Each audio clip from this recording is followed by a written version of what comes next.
Attorney General Pam Bondi on Thursday night rescinded Washington policies that restrict the local police from aiding in immigration enforcement as she moved to tighten the Trump administration's grip on law enforcement in the nation's capital. The two-page order from Ms. Bondi also declared that Terry Cole, the head of the Drug Enforcement Administration, who had already been overseeing the federal takeover of the city's police department, was now the, quote, emergency police commissioner, with all the powers and duties invested in the city's police chief, Pamela A. Smith. The police department, including Chief Smith, must now receive approval from Mr. Cole before issuing any directives, the Attorney General declared.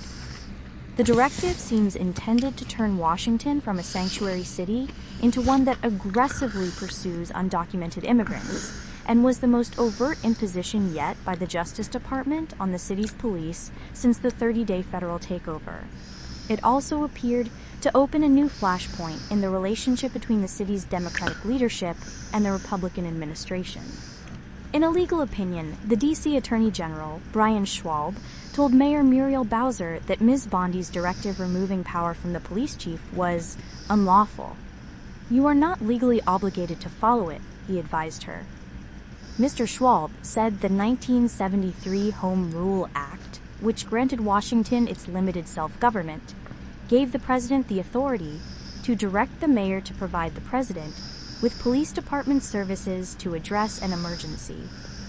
The law does not give the president the authority, the letter said, to, quote, alter the chain of command, to rescind or suspend orders, or to, quote, otherwise determine how the district pursues purely local law enforcement.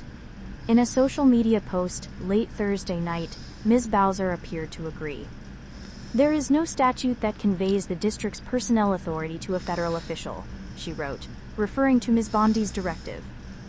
Ms. Bowser has criticized President Trump's decision on Monday to declare a crime emergency in the nation's capital and flood the city with hundreds of National Guard troops and additional federal law enforcement agents.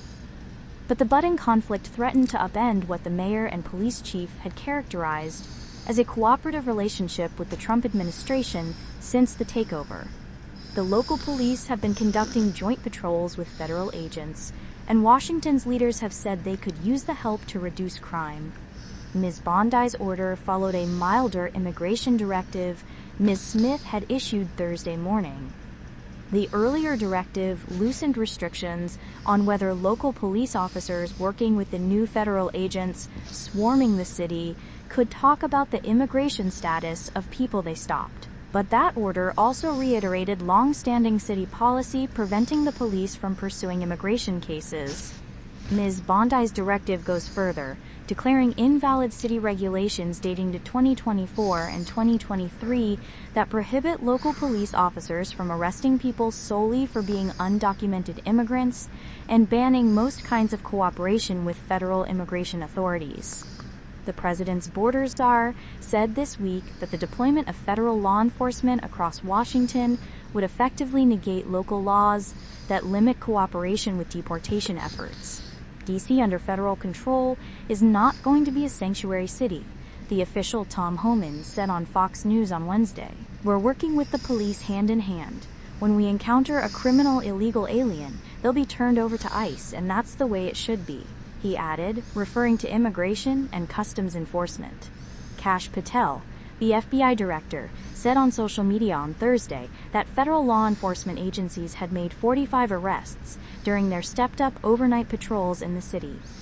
Of those, 29 were, quote, immigration-related, he said.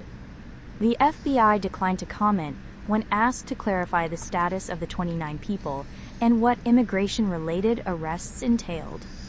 Washington's local police, the Metropolitan Police Department, also did not immediately respond to a request for comment.